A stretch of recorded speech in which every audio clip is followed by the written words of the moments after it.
Welcome to our new segment, The Market Minute with Yellcast Haven. We're doing a little change of the channel, market, box openings, all the thing people ask for. Ah, fuck that. I'm just kidding. Yellcast Haven podcast starts now.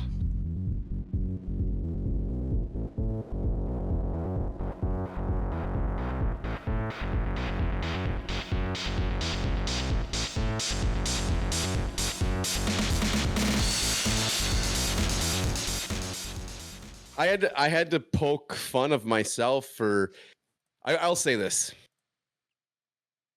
Box openings, never been a big fan of.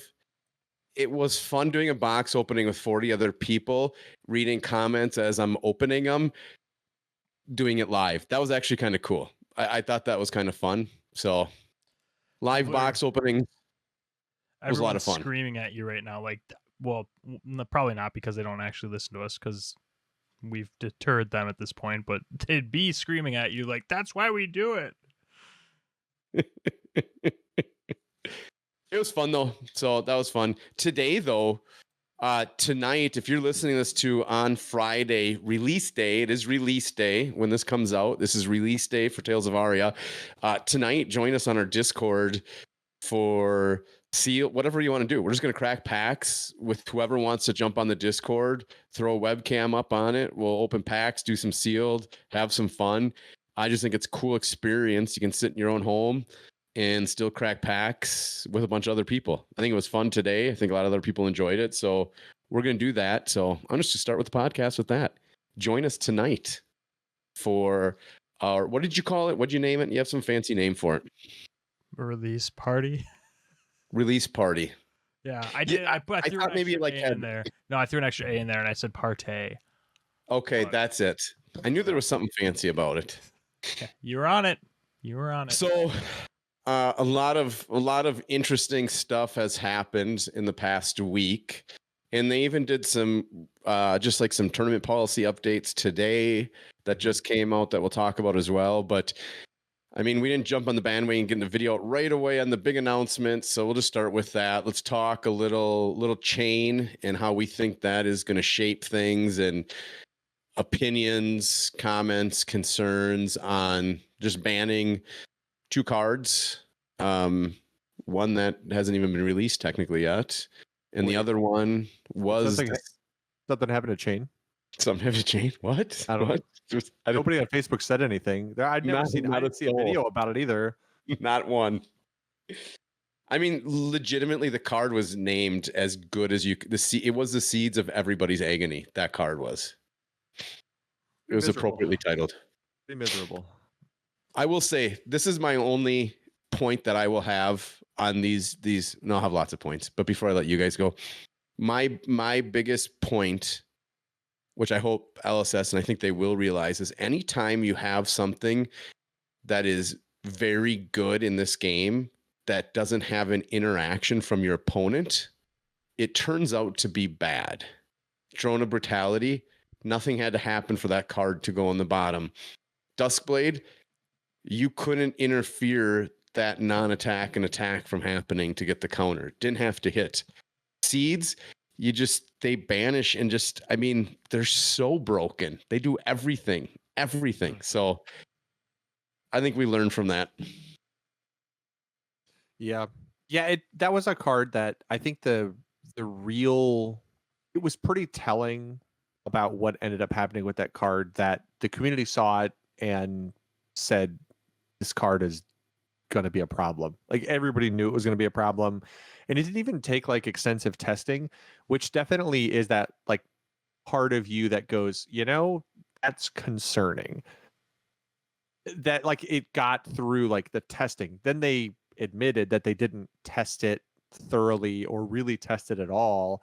And you're like, yeah, I mean, I get that. But also, did you read the card after you printed it? Because the card was going to be a disaster in terms of just its ability to maintain its counter was really the issue. It wasn't even the fact that it gained a counter. It was the maintaining a counter, right? Because with the Dawn Blade, you just reset the counter sometimes. Everybody who has played against Dorinthia goes, okay, I have a big turn coming up, so I'm going to let them get a counter. But then my next turn after my big turn, I'm just going to block for 12 and be done with it, and I'll get rid of the counter. So that everybody knows they can- can reset it. Like, so yeah, that you they just can it's a Twinning hard Blade. reset.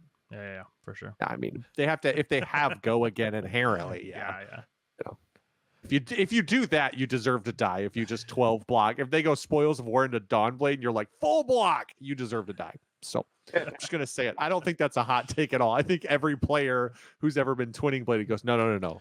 I kind of am wondering when Dorinthia makes her swing back, because I feel like it's already happened twice now, right? Where it's like people come into the game, not a ton of people playing against Dorinthia, and then all of a sudden she comes back out like, hope you remember how to block me because I'm about to fuck you up. Like, Yeah, the issue with Dorinthia exists in the world where she's that classic deck that like every game has, where it's like she is a Swiss machine. Like she just mauls people in Swiss because you're going to catch a bunch of people.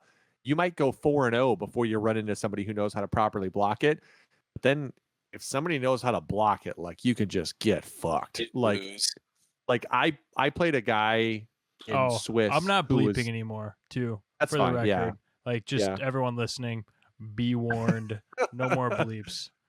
This is your warning. We were encouraged to not do it. So, but no, like she's like the classic, right? I played a guy in Swiss who had clearly just been rolling through people, and he had not run into somebody. And I'm playing Bravo, which obviously is a bad matchup, but it's so easy to just, if you know how to block her, to kind of like bait their best cards. It's like, oh, that card's been sitting in Arsenal for a while. I'll bet it's a Singing Steel Blade. So you're just like, I'll block for 3, and they're like, Singing Steel Blade, Glint of Quicksilver, you know, and they start throwing damage. You're just like, yeah, Staunch Response for 8. So you pass now? We good?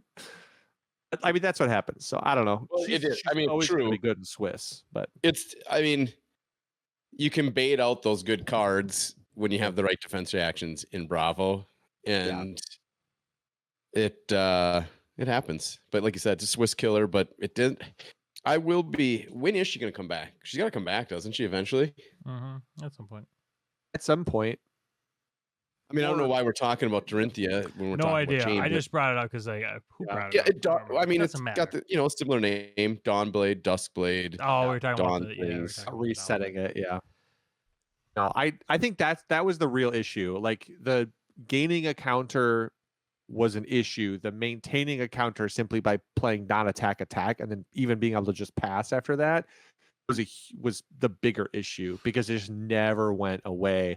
And again, like Kale was saying that it was an issue for Bravo, which seems crazy because Bravo is one of the few decks that actually has a way to like destroy someone's hand. So like Bravo can blow your hand out and take it away from you for the most part. And he couldn't even like just getting through the Duskblade was a nightmare for Bravo. And it's like, okay, if the one deck in the format that rips cards from your hand can't get through it, that sucks. I mean, if you can keep one card in hand and then just banish a non-attack and an attack, it's like, well, didn't need a hand anyways. Thanks.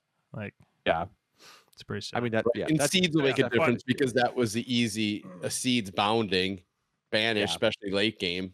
You just leave them in there when you need them. That's a great thing. You could just take the damage, leave them in there. So when they do take your hand, you're like, Seeds bounding, keep my counters. We probably don't need to hammer on it too much, but I do want to say that I love the way that they handled it. Like they just fucking owned it. It was bad. It was a mistake. We're just doing it now before Nationals kicks off, before we see the next calling results come in and it's an issue. Like I'm gonna do another 40 minutes on it. That's okay. Yeah. And I'll just take the hard stance that it should still be in the game. And just to fucking fight you guys. Blake, you had a really good point in chat this week. That that would be a perfect prison dance hard stance. Prison yard dance hard stance. Yeah. God, I can't remember what it was. You had a really good point. And I'm like, oh, that's a great point. And so sorry that I don't know what it is. So he does completely spaced it. Look, when you talk as much as me, you're bound to come across something. What's my saying? What do I like to say? Even blind squirrels will find nuts every once in a while. I will say what's Minnie Kaling? Who does she play in The Office? Kelly. Kelly's like, I don't know what I said. I talk all the time. I never stop talking. I'm talking right now. I say things all the time and I don't even know what I said because I talk so much. I get it. Yeah. It's fine. I get it. Yeah, it happens. It happens. So, do we want to, before we go on too far, I did say at the top of the episode we were going to do the announcement of the Tales of Aria first edition box winner. If we want to just knock that out quick. Yeah, I mean, you can do that whenever you want. That's your box. Cool. I mean, let's do it. And just to make it clear, me and Blake have contributed nothing. No. This is from us to them. And by us, he means Dane. Yeah. I'm not taking credit for your good work and good deeds. So I've got everybody who is commented up on screen right now. You should see yourself there. If not, I'm sorry. So that's how the fucking cookie crumbles. So going into the randomizer. Bum, bum, bum. There were 79 people. 79. There were 79. That's awesome. Individual participants. So we've got Min 1, Max 79, and we're going to generate it. I don't know what's like a Blake, pick a number 1 through 5. 4. 4. We're going to generate this 4 times. So we're going to reset the page quick. You just said 32, Blake. 1 through 5. I did that for a reason, you jackass. I know. All right. So we're going to generate this 4 times. Time number 1, time number 2, time number 3, time number 4. Number 54. Let's go back to that list. What was it? What number was it? 54. 54. Moki171. You are the winner. So, congrats, Moki171. Get in touch with us either through Discord or on Facebook. Shoot me a message, Dane Russell or Blakey Fresh, Jason. Yote 501. Yote 501 on Discord. Discord's probably the best way to get a hold of us. Just through our server there. We actually have a channel in our Discord, if you haven't seen it yet, of prize claims, because we do so much prizing. You can comment in there if you can't get a hold of us otherwise, and we have people monitoring that. And by people, I mean us periodically, randomly throughout the day. So we hire people. They're us. Yeah, we've got a guy. So yeah, congrats, Moki. People, be sure to congratulate him in the comments and on the Discord, and we'll be sending that out to you as soon as we get your info. Awesome. So moving on to let's move on to some fresh news of the day. Mm-hmm. Let me get this down. So fresh news of the day was tournament policy rules. Nothing too exciting on it. The only thing that I did like was the note taking. They updated it. So adding who they were playing, who won, what the person's name was. So they didn't consider that, beyond the rules of note taking. Yeah. And then the whole token thing and seismic surges and having them and the way you place them. And I think that is important because that can mess with people if you see a token somewhere and you don't know what's been made, what's coming. I like the dual rune chant, dual seismic surge, just makes it better. And everybody knows the game state properly, especially as we're doing more and more of these big tournaments. Yeah, that you see anything in there about where you're supposed to put your weapon in arsenals? No, why? No, I was just curious if they clarified, like positions on the board, because someone told me on our live stream that I needed to put my weapon where my hero goes and use the weapon slots as arsenal slots. So I did that because we're on TTS and I need to fucking see where the cards are because I can't see them. That is why. God. Yeah. Some people, I tell you. Yeah, so no, nothing about that, but I'll bring it up to LSS. I'll email them shortly about that to see if they can change it so that is allowed. And while you're at it, will you tattle on Team Covenant for breaking street date too? Because that's a really big deal, and I'm sure that Team Covenant's been shysters, going against the... Oh, did you not see that? What I said in the group chat? Yeah. Someone got their starter decks like today instead of mailing them today.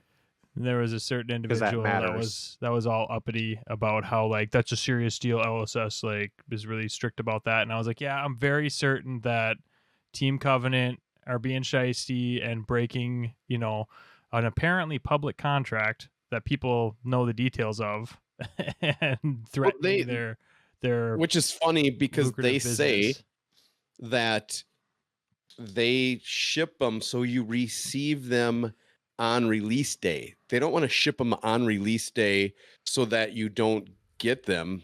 They legitimately ship them. I'm with you. I lots just want. Lots I know you are. Too. Yeah, I know you are. I think that it's important to note that this individual on Facebook obviously read their contract in terms of service with LSS and knows better than Team Covenant does. So way too much time on their hand. So you're gonna hate us too, but you're a dumbass. So yeah, I mean that's just stupid. That's just. I mean, why would you do that? Who cares? And plus, Street Date. I mean. No, my only thing is like there's better things in life to contribute or like to commit being upset about something. There's better things in life to be upset about than that. To be fair, that whole post was an absolutely idiotic thing. Just a fucking because that was the post where someone's like, never going to order from Team Covenant again, and then showed like 12 starters, and you're just like, bro, what are you gonna do with their starters? What are you gonna do with those? Like, if you're sitting on those for value, I hope you plan on not selling them until you're like 90 years old, because it's gonna take until then for a starter that is printed into oblivion to be worth money. They've said that. They've said that multiple times because they don't want what happened with the first starters where people buy them out and people can't use them. And they're these trying to make starters, the product worthless. These starters don't have mentors, so they don't even have. There's not an exclusive card. There's no unique card to the starters. These are literally cards that are just a young foil hero. That's the only thing it has in it. Is a young foil hero.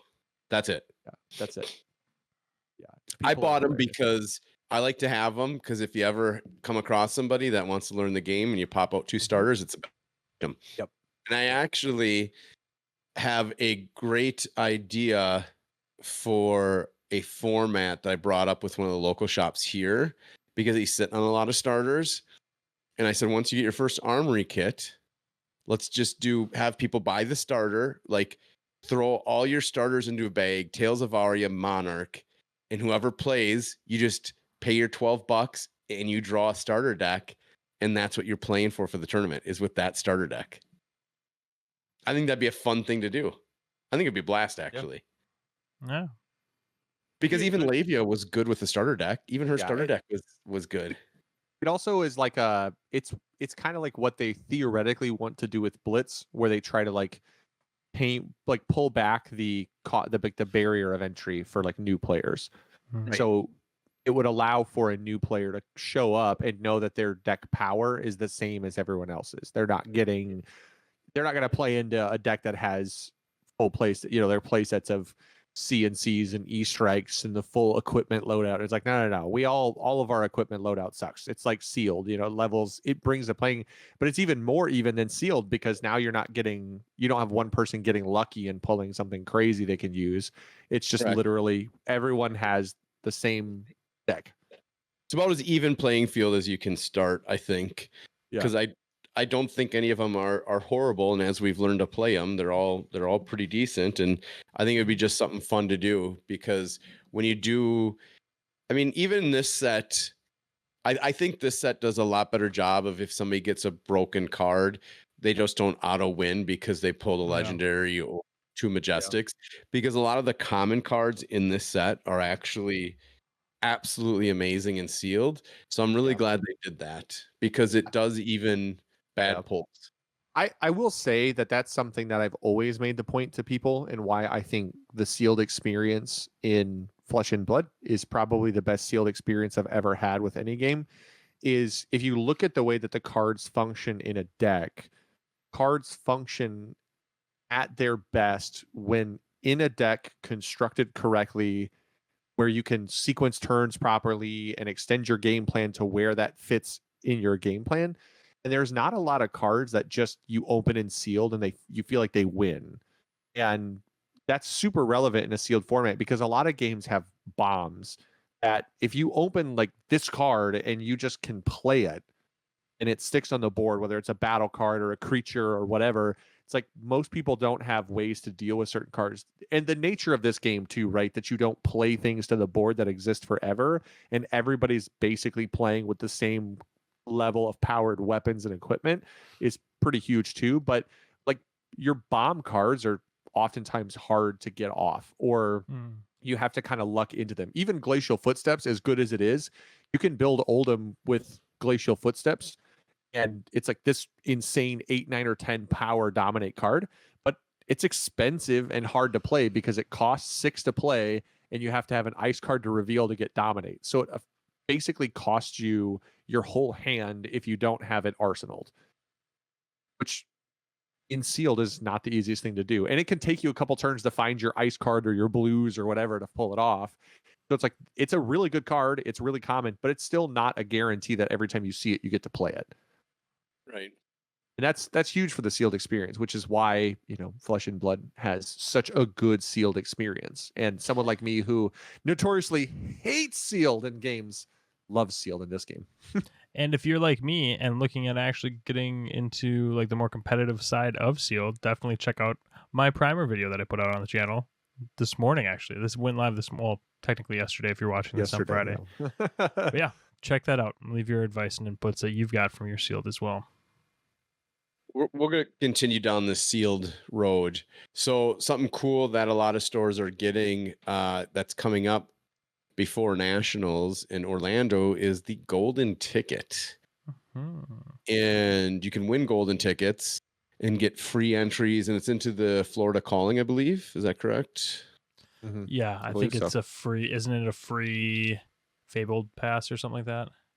Yeah, I think so. Yeah, I think that's what it is. Yep. And so one of our stores is doing an event where based on the number of people, you get free flight to it with the golden ticket if you win. And if there's enough people, they're going to do the hotel, the flight, and the entry. So I'm going to go down there on Saturday and see if I can do anything. And it's sealed Tales of Aria first edition, which is also super cool. Yeah. Check out my video. I'll watch it on my way down while I'm driving. Is that safe? Can I do that? So I will just cool. Deploy my Las Vegas strategy and see if it works. Yeah, and it's Delta because there's a picture of a Delta flight, right? And it better be Delta. I'm kind of a Delta snob now. It's first class because it was the picture of the front half of the plane, so it's first class. So that's really exciting. We'll hold them to that. Yeah, Garrett, you're just he sent me a damn Spirit airline. I'm like, no, you can take this and just return that shit. I want my Delta flight. I want my $40 that you spent on this flight back. You can give me a cash payout for $40. If I'm not getting in-flight entertainment, I don't want it. Okay, that's movie. It's a movie. Is the in-flight entertainment? You never know what that could mean. Just throwing that out there. People can go anywhere with that. Yeah, that's fair. A lot of weird stuff happens. People flying. It is the internet. Jets. Yes, be amazing. Yeah. So I will go down. I'm going to try to stream it. So hopefully we'll have that on there and people can watch some good plays and hopefully some great openings by me because I'll open mine on stream. So hopefully just give me one. I was thinking about like if I could open one card, I think it would be Winter's Whale. That would be the one card I'd want to open. It would feel so bad to open Winter's Whale and not have blue ice cards. I would feel like trash. I think my pool Saturday, I had like one blue ice card. I was like, sweet. You don't need them to be blue. I guess, yeah. You just need to get ice ones. You can pay 2. Yeah. It doesn't need to be blue. Pitch with 2 cards, yeah. Yep. That's fair. I mean, if you do it, if you get the live stream going, I'll watch it while I'm picking apples on Saturday because I'm going to apple picking on Saturday. But tomorrow night, I'm gonna tonight. Saturday tonight. Tomorrow. Let's pretend. Pretend, guys. We gotta do, but we should do. This is like segue. We're gonna get better eventually at doing it naturally instead of announcing it. But Before the Outcast Haven release party, I'm gonna go hit up a store here and play some Tales of Aria draft because the draft experience is super fun. So draft is I'm wild. gonna go hit that up. It's hard. It stresses me out. What are you doing? I'm gonna go down to TGG. I'm gonna hit up they have a first edition draft on release night tonight. Okay. Tonight. On release night. Release night party is what you're saying. I got it. Yeah. Is I'm it gonna as good double as up the party. You're double partying. There's no way you're making it back. Is it? Jason just missed that entire conversation, Blake. He'd missed everything you said because all of this is No, I did not. already. He said that he's doing the draft and then he's coming back to the. I thought it was a box. That's what I'm saying. That's next weekend. Oh, that's next weekend. That's 2 weekends. See, that's where I was confused. I'm like, how are you going to make it to our party when you're doing a box opening that starts at 6:30 and trying to build the deck? I mean, it takes an hour just to build the deck. So you guys will be there till 1:00 in the morning. I didn't know it was draft tomorrow. That's gonna be super sick though. We have locally, I hope other people do, but we have a box battle where everyone's buying a box of first edition. You get an hour to crack your box and build a deck, and then a tournament. Like a real box battle, like what a box battle actually is. Not like a box battle, like we're gonna see who can open the best packs. No, we're gonna see who can battle with their box of cards built into a deck. Is it like how many cards is it? Is it a constructed, a blitz deck? What is it? I think they're doing blitz format, right? I think that's what they said. Yeah, blitz. You could do constructed with a box. You could, they were gonna do sealed rules, and I was like, that's gonna be fucking silly. Like, man, the decks would be really good. Yeah, they corrected that. It's gonna be like blitz rules because I can't imagine what it would be like to open a box. Earth Lord Surges. What's your deck? I'm playing Oldhim. I'm playing all Earth Lord Surge and Glacial Footsteps. Thumps. All just Earth thumps. Lord Just Earth Lord and thumps. Every turn, Earth Lord Surge thump. Earth Lord Surge thump. Three turns later, I won. Yeah, give me a win. I'm just crushing fools. That's gonna be fun though. I'm excited. Yeah, that'll be a blast. Are you doing that tomorrow too, Dane? Oh no, tomorrow? No. I'm not doing anything until. Well, probably. Are you doing the box battle next week? Yeah. On Friday. Yes, sir. Is that a pre-sign up type of deal? Yeah, I called like 2 months ago. So. No, it's. I don't. I didn't even know about it. It was a 32 person cap, I think, is what they did. I don't think that they've hit the cap yet, have they? Oh, have yeah. They? I mean, I wouldn't do it regardless, just because I don't want to sit there for 6 hours. Mm-hmm. Well, and you're like an hour and a half away too, so it makes it even harder. It's an hour drive. It's like, I'm out, especially starting that late. I'm like, I legitimately get home at 1:00 in the morning, 1:30 in the morning. Yep. So that'll be exciting to see. Are you going to live stream that one? That's the plan. I'm planning on live streaming that because I think that would be a super cool, super fun, format to live stream. Would be very cool.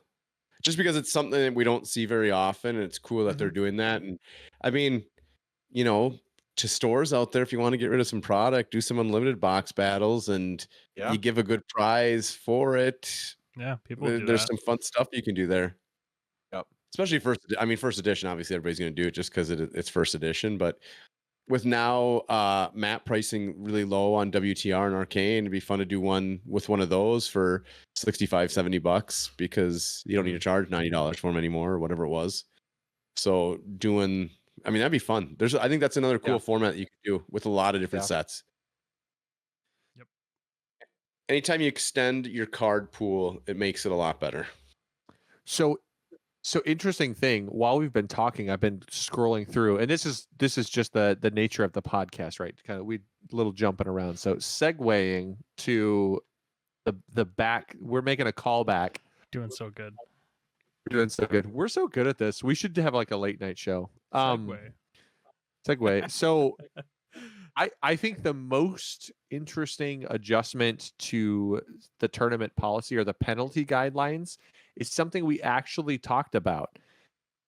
The adjustment to 2.3. Did you see that one? I gotta look it up. Off the top of my head. Here's the adjustment. Hidden card error. Expanded section to cover alternative cases of hidden card errors, such as picking up arsenal or intimidated cards. Where is this? What is this? It was adjusted in the penalty guidelines because they adjusted the tournament policies, but they adjusted the hidden card error because obviously we talked about that where it was they were DQ'd from the tournament. Yeah, I didn't like that. So here's the new one. This is how it reads: 2.3 hidden card error. A player has illegally combined hidden cards from 2 or more zones into a single collection of cards. Therefore, it is not possible to 100% distinguish which cards in the collection were previously in each zone. Examples: a player draws their intellect of 4, but accidentally draws up to 5 cards. A player hits with snatch and draws 2 cards as the sleeves were stuck together. A player picks up a face down card from arsenal and accidentally puts it into their hand, combining the hand and arsenal. Recommended penalty: casual, a warning, professional, warning with an intellect penalty 2. So the player reveals combined collections of hidden cards. Yeah, so that's the correction now. Is and like the opponent gets to choose where they go. And for anybody that knows what an intellect penalty 2 is, I know what it is firsthand because I got one for having my Mage Master boots in my actual deck. Yeah, intellect penalty 3, didn't you? Or was it? No, I'll tell you why. I got a 2 because you don't. So I did it on his turn when I discovered it on my draw up. I revealed that I drew up that card. So that turn I got it, and then it doesn't release until only in the end of my turn. So it ended up being like an intellect penalty 3 just because of when I showed it happened. Gotcha.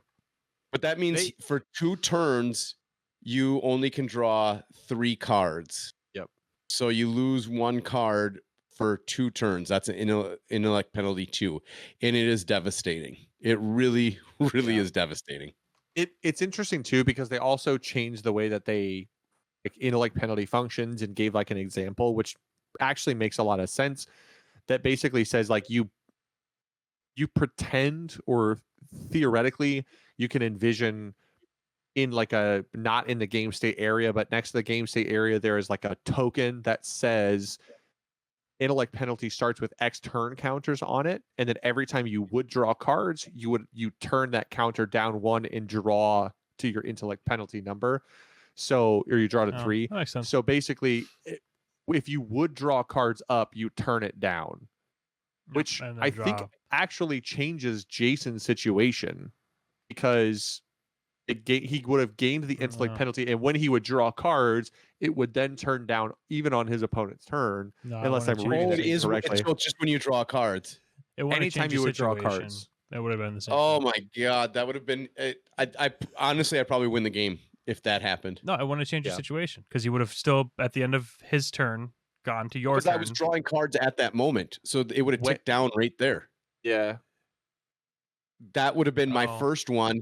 Then the next time I draw cards on my turn, it'd been 3, and then on my next turn, I've been back to my full 4. Yeah, it says that the way that it's worded now, the intellect penalty states like you would pretend that outside the game state for a visualization. Yeah. So whenever an effect, the wording specifically though is whenever an effect or the game system instructs a player to draw cards, instead they draw that many cards and remove an infraction counter. So when the game instructed Jason to draw cards at the end of his opponent's turn, he would have turned the infraction counter down 1. Instead of waiting till the end of waiting till the end of his turn, which is effectively what he did for them. So those are very interesting and actually pretty significant changes. Very significant. Because for Jason, that meant like he effectively had intellect penalty 3, not 2. But based on the way that the game functions, the only way that you can have an intellect penalty is 2 or 5. There are no in-betweens and there's no like variance in that. They have to determine which violation the player is like needs to be punished with, and they get 2 or 5. It's not like up to the judge to be like, oh, this one I think is worth 4 or 3. I still think I'm curious, unless it had happened before and we don't know the full story on it, is why there was a disqualification. I feel like it had something else. There had to have been other major penalty at some point. I don't get why you just DQ for that. Why that was determined. I mean, unless there wasn't they added that portion though. That's the issue. is they as add a judge, a head judge, I think you're making a bad call by disqualifying that player.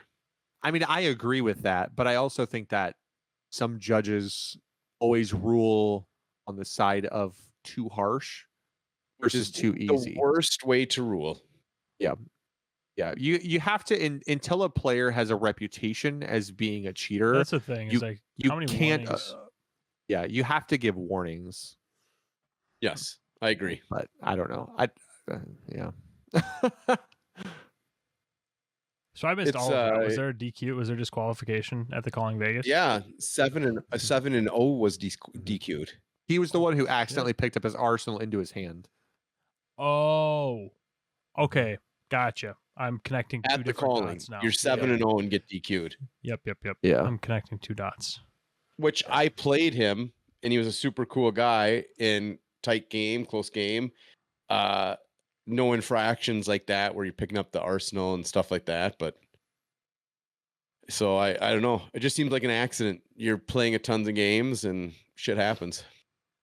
Yep. It is interesting also that they added to the insufficient shuffling pile shuffling as an insufficient shuffling. Yeah, you need to pair it with something else, another type of shuffling. I thought that was already there. No, so they said I thought pile shuffling was not sufficient shuffling. So they, in their insufficient shuffling, they removed pile shuffling as a process for sufficiently randomizing a deck. Oh, so good. Originally it was That's it, shit. it was fucking pile shuffling is not randomizing. I mean, which I mean you're still allowed to pile shuffle, but then you have to also side shuffle the deck or riffle shuffle the deck. The only rule I want is if an opponent picks up my deck and shuffles it, they must cut it after they shuffle it. You should not be allowed just to shuffle the opponent's deck because you can stack somebody's deck by shuffling their deck if you do not cut it afterwards. And it's not even like something that's very uncommon. It's actually very, very common. And it was very, very common in Magic the Gathering that people would stack people's decks and landlock them or put horrible cards up on top. And then you just shuffle. You shuffle, and if you see the bottom, you can slide a hand, pop it to the top. Yeah. In the good sleight of hand, the one guy, the video I watched, and I've already spoke about this, he did it right to judges and they couldn't see him popping it in the front. It was pretty amazing. Yeah. It doesn't look like there's anything else that's super significant. I think those ones are really significant though. I think the rule about intellect penalties being clarified, the game rules violations or the hidden card error is pretty significant. And then I think the pile shuffling being removed as a sufficient form of randomizing is. I didn't realize that was even a thing. Like if I saw someone just pile shuffle and grab their deck, I'd be like, "You mind shuffling that?" Because I just saw you like methodically place cards down into just new stacks that you know. That's where when they do it, they just give it to you, and then you shuffle it. And then you do all the hard work for them, Dane. Yeah. And then don't cut it. You're shuffling, bitch. It is interesting that they did add like a section. So like rule sharking is actually now a section. What is that? In that, so they consider rule sharking is when a player shows intentional behavior to have their opponent miss a window of opportunity or to break the rules in the penalty guidelines. Methodical or pedantic play is not considered rule sharking unless the discerned intention is malicious. So it's basically just like waiting for your opponent to miss a trigger, not catching it at the moment, and then letting them pass the window to where it becomes a miss trigger, and then pointing it out. And having the judge deem it as you doing maliciously. Try to get them DQ'd. Yeah. Because if we get these judge exams going and get some like truly, not that the people, I know that there were issues, not talking down to like the judges that were already existing at the calling, but getting like a good number of like qualified individuals that we trust to make that judgment call. I like that they left it open-ended to be like, is he being malicious or is he just like kind of like a dick? Yeah. If he's being malicious, like get him out of here. If he's just a dick, it's like, sorry, dude, you're playing against a dick. Yeah. And I mean, to be fair, when it comes to rule sharking, there's a lot of gray area, but also that's why a lot of games have like the double warning that they kind of hand out for certain things. So if it's if someone misses a trigger, they also clarify a lot of times that like if it's a beneficial trigger to the player that they miss, you're not going to get a warning for it. If you miss your tunic, it's not mandatory and you're not going to get a warning. You didn't do anything wrong. Like you just screwed yourself more than anybody. But like if you miss the trigger on a rune chant on an initial attack and then it's recognized at a later point, both players receive a game warning for that. Like, because that's a required like you have to resolve the rune chant on the first attack. You can't do it at any point later. So at that point you would have to repair the game state in order to rectify it, which with the rune chant's pretty easy because you can always resolve it later. Whereas certain things, once you pass like the defense step and then things start to get a little weird, like you defend from hand, now there's hidden knowledge that's become public knowledge. It's hard to rewind that. But I think that's what they mean by rule sharking, is waiting until like your opponent defends and then pointing something out. So that way you can gain knowledge of your opponent's hand, things like that. It makes sense. Yeah. And I think just having a calling, I mean, New Zealand's had callings, but they haven't had them to the size that we just had. And when you have a tournament that's this big, it just gives you the opportunity to see more one-off situations that then you can correct at that point. If you're talking to like Kale and Jordan, a tournament this big with players that are this bad, you're gonna run into lots of rules issue areas. I mean, and to their point, there was a lot of. I mean, oh yeah, no. I'm not disagreeing with them. Like the point that they made was like a valid point. We are of much younger meta, like overall, but I just figured I'd add that in there. I mean, you look at one of the top eights, the first seed, top 8 got destroyed by Kale when he called him out. So, oh yeah, though, like it's there's which I thought was hilarious. Like proof in the pudding there. I know you think you're really good. You just won an RTN, and we also see that all RTNs, and this is going to piss off people. Sorry, all RTNs are not equal. There is some cake RTNs and there's hard RTNs. And I think you see it by, oh, this person won everything and then they were nowhere existent or didn't do very good. It's not all RTNs are equal. And the callings kind of help show you a little bit better of a player pool when you start to get up in the proper cuts. So, yeah. I mean, you get a better sense, right? If it would actually be super interesting to see if we could figure out like where were all of the top 100 players or whatever, where were they actually from, cool to get a sense. Because I will say I would be super interested, because I know like Rob, right, from Tolarian Dropouts, like Jimmy Lee, like those guys are from Florida, and Florida was pretty well represented in the top. They were very well represented. I think Minnesota represented very well. I mean, we had 6 players who went 5-2 or better at the calling. So, we had 6 5-2 and better, 3 top 64s. Yes, and we had 16 guys down there from Minnesota. Was there 16? There was that many, huh? Yeah. So I thought we did pretty good. Yeah, I think that's pretty significant. And again, it's I don't know, maybe we're doing too much, like, not, this is going to make people mad, but like, to be fair, we sent a bunch of Minnesotans went down to Missouri and 3 of them top 8'd an RTN down there, but those same guys didn't top 8 an RTN up here. Is that just like dumb luck, or is that like they couldn't, I mean, again, we have a pretty good player pool here. I mean, you got to figure, just for everybody else, we have 5 months where you legitimately freeze your nuts if you're not completely bundled up when you go outside. That allows for a lot of card gaming in our state. So we better be good, because we have inside time. We also have 12 indoor time.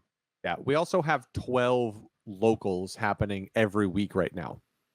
12. So that's not 12. An exaggeration. It's true. No, I'm trying to add one more. Yeah. Trying to get Punch Out going. We're gonna run out of room on our Facebook header. Because I think we almost have run out of room. It's hard to see. You got to zoom in pretty hard to see everything. We gotta have Chris adjust that too. We gotta add some like white around the date and times. And we gotta make it pop. Doesn't pop. Hey, that's on me. I make it. So you remake it and then make sure. Yeah, it's hard to make the colors work. God. I know it's not our channel. I tried to add a lighter color, and then it made it like blobby because it's so fucking small. It's so small. You need to water stamp the background with our logo everywhere in the back, just very subtly. What else you got for us, Jason? What do I have for you? Yeah. What else we talking about? I mean, the world of. I mean, this is like the big day before. This is the Christmas Eve before the release drops. No, it's release day right now. It's release day right now. It's release day right now. Release day.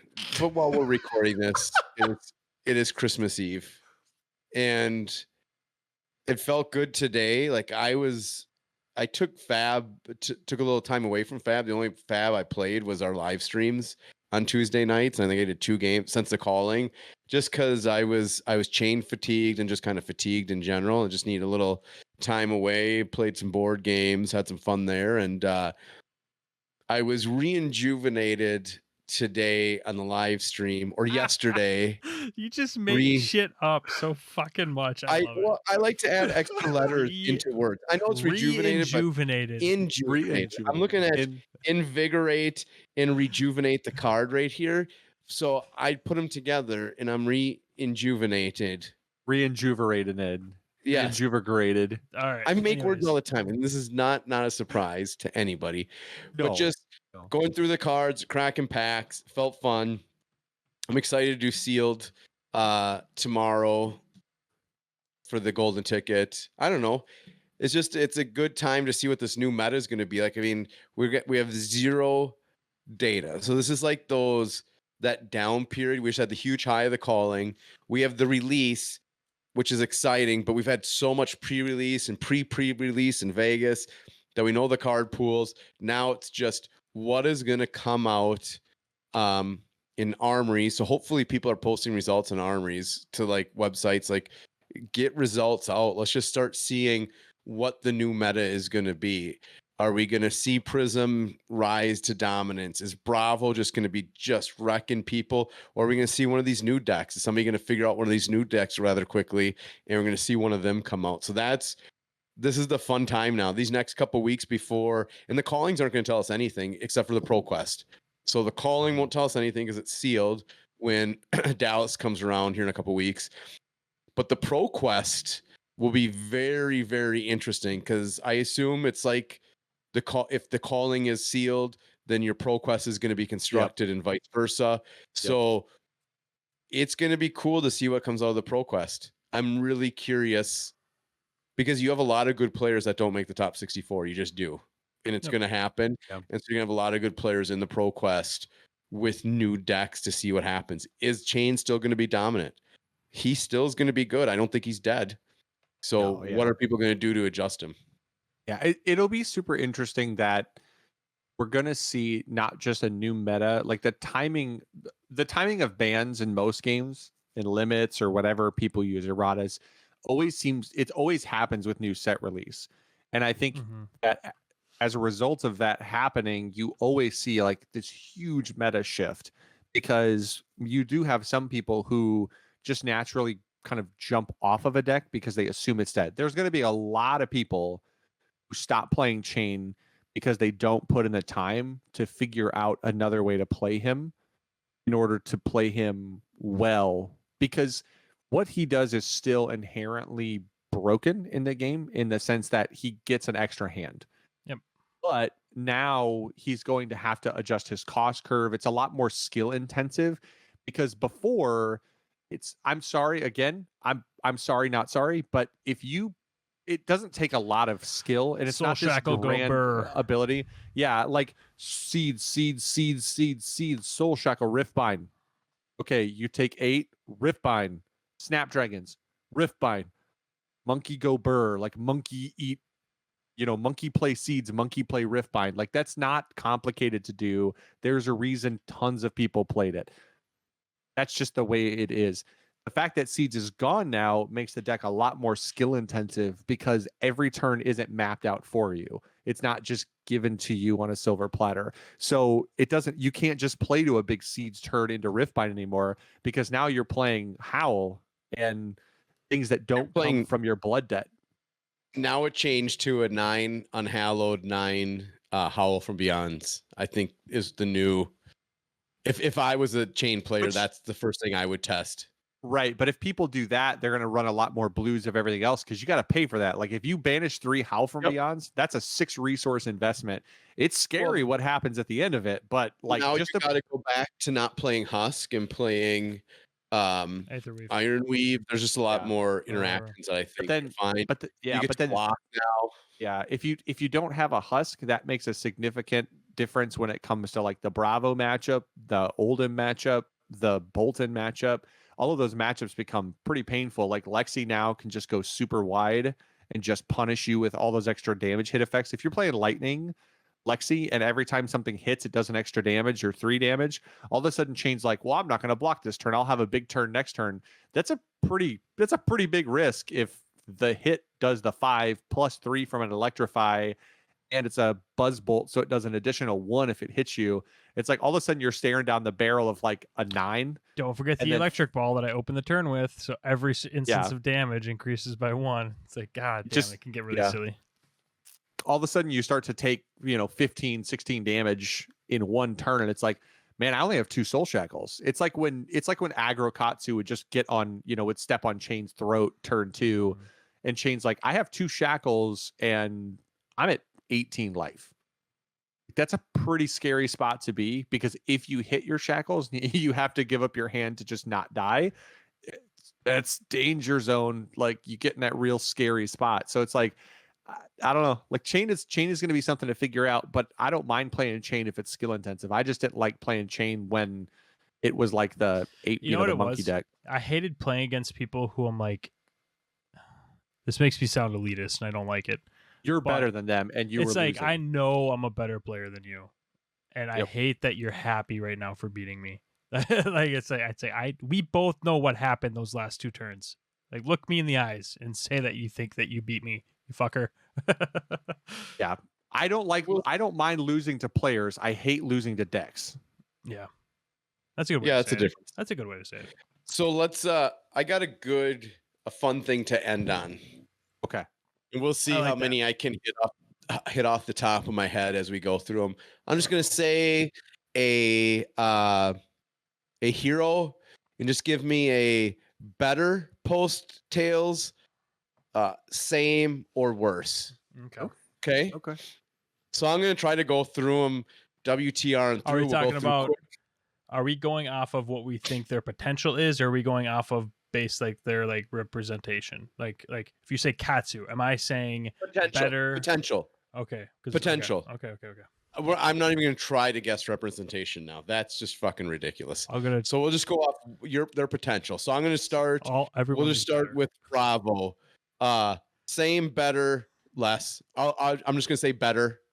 Better. Fucking better. Terra Sunder. Jesus. All right. No, he's lobbing softballs first. Okay, go ahead. I'm just starting WTR and working my way up. Cool. So you said better as well? Yes.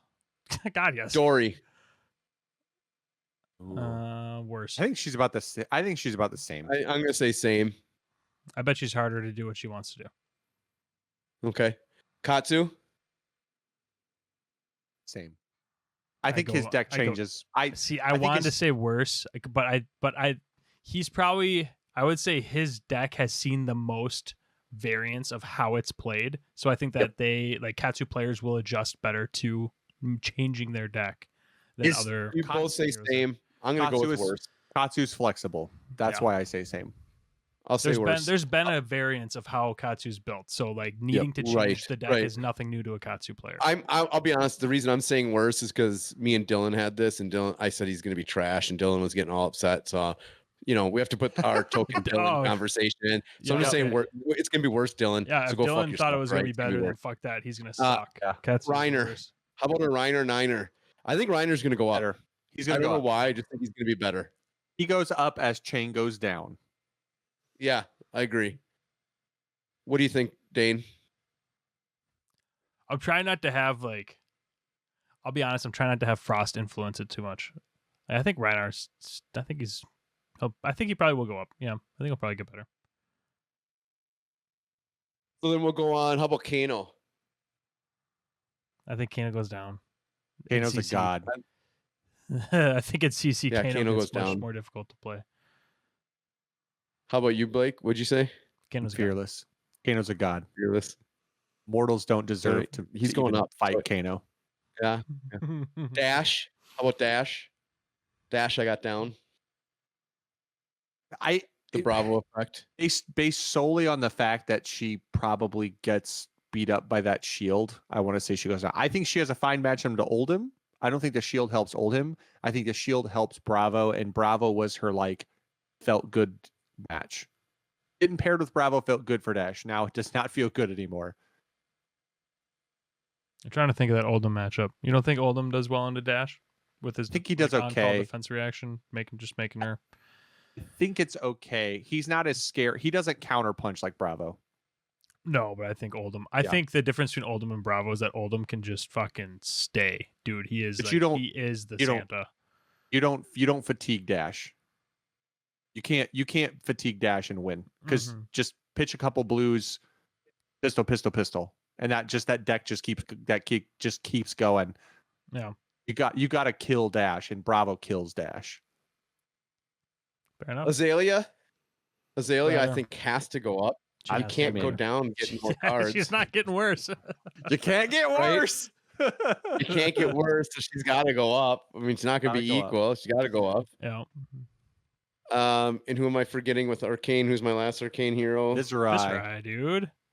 Viserai goes up. I think Diamond he goes hands, up. Viserai to the most. Stonks. Him and Bravo both go up equally high. I think Viserai is going to do some damage. Buy your Viserai stonks now, baby. Viserai to the moon. Yeah. All right, on to Monarch. Lavia. We're just going to say, we're going to forget she's in the, we're just going to, sorry, Cody. We're just going to toss her out the window. Cody, I want her to be good just for Cody. That's all I want her to be good for. I know. Let's go really to, loves her, man. That's awesome. Yeah. Chain, obviously, with the ban, he's better. I'm going to say down, not better.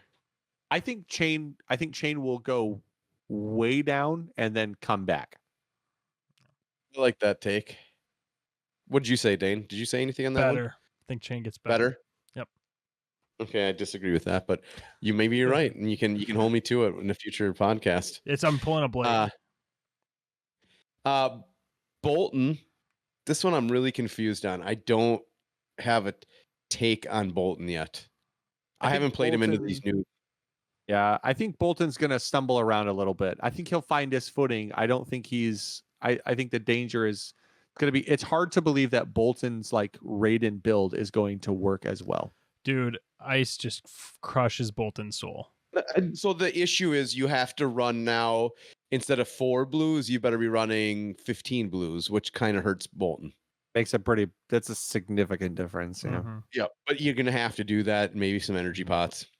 Yeah. And then obviously, I love the fact that, dude, I love how it's funny because when we first started talking about this set, Blake and I were so same page, just loving the control of Ice. And now I feel like Blake's I just like blocking. I don't like control. I just like blocking. Because I love the fact that you have to pay one to get your energy out of a pot with a frostbite out, and Blake was getting so annoyed on stream, and I was like, no, that's the best part about it. That's the best part. Here's the thing: as Bravo, it's this is annoying, but it's just annoying. It doesn't actually do anything. It's just annoying. Now I have to pitch a card first, then do a thing, and then another thing. And it's it doesn't actually hurt me in any way, shape, or form. It's just obnoxious. And if anything, I think what the stream proved is that people like Jason and I are going to be, the bothered is going to turn into a frustration where it's you know what? Just, you know what? No, now I'm pissed off. So I'm going to take a turn where I was going to take a turn off and give you a chance. Now I'm going to ream your ass. So now I'm pissed. What I love about that is that I genuinely thought that the reaction that you gave about getting letting that piss you off, I thought that that's why you liked playing the control side of that because you liked doing that to people. And now I'm thinking that that's not it, and I was wrong. I do enjoy like messing with people's game plan, but I will say like I like playing Bravo and I like playing Kano, and neither of those decks are really particularly bothered by like one Frostbite token. Like if you can't give me 6 or 7, it's not going to do anything. Like, and if you do give me 6 or 7, I'll just play at the end of your turn with Kano, or with Bravo, I'll just pass. Like, still gotta pay with Frostbite at the end of my turn. So then we go to Prism. I just do it before it resolves, baby. Last is Prism, and I think Prism. I think she gets better. Yeah, because she can do her stuff before the Frostbite takes effect. Like if I'm doing that this turn, I'm doing it. Can't play a Herald of Erudition with the yellow. No, I mean that part, but I think she can adjust to blues pretty easily, to be honest. But blue, I don't know. I think she'll be fine. She has enough control. I think she'll be okay, but I don't think the same deck. I think it's a completely different deck if ice becomes relevant. So now we'll move on to our 3 heroes of Miss Lexi, Briar, and Oldhim. Is what deck will emerge as like the top tier of the 3 decks? What do you think will emerge and why? I think in the end, Briar is going to be the strongest of the 3. But not to start. I think it's going to take a bit to solve her. I think either Oldhim or Lexi, just because Lexi has such a wide pressure. I don't know. See, and this is where I don't know how well to judge like how fast people are going to figure out decks. Because I think that what Briar does is inherently probably the strongest aggressively. So I don't. Yeah. I think Briar is more problematic for the same reason that Chain or Viscerai creates issues with people's deck, is because even if you're playing a more control variant, you have to be really careful about just absorbing 2 and 3 arcane here and there, because it's the same as just taking Kodachis every turn. Next thing you know, you're 6, 7, 8 turns in and you look down, you realize you're like 10 life behind because you've been absorbing too much damage off these little pokes and pings. And like Briar being able to constantly present 1 or 2, or here's 1 source of arcane and then another single source and then 2 more. And it's like, are you going to give up a blue to block that? And if you do, then they just don't present the same arcane damage, right? Like that's what you do in Chain. Good Chain players didn't go seeds attack. They went seeds attack and then off the shackle. And then if you prevented the first seeds, you just leave the seeds there. You make them trade a blue or a yellow to block that could have blocked 3 from hand on physical to effectively block 1 damage. Briar can do that same thing where she can manipulate your pitch and manipulate your block and put you in weird spots. I think Lexi will be the absolute clear front runner in terms of representation. Yeah. Not even because she's the best, not because anybody, but because people perceive her as good, or because people like to play Lexi. And I think she will be good. And I'm excited to build her. I do think that she's going to be. I'm excited to see if a control variant comes out for her. That is good. Right, I think that there is an ice with lightning splash control Lexi. I just don't think she's. There's no world where I think she's control, because if you're playing a ranger and you're trying to play the long game, you're losing, because like eventually you run out of arrows. You don't have a weapon that hits. That's my concern with anything that's like remotely control with her. I think you can use her ice as like a control variant or like an aspect that disrupts. But I don't think it's like control. I think it's like a disruptive element. Yeah. That's totally fair. More it's so. more disruptive. More so, yeah. But I do, when I say control, I'm capturing like a disruptive game plan. Like my game plan is to disrupt you. That is me controlling you. Which is whatever. That might be wrong. Yeah.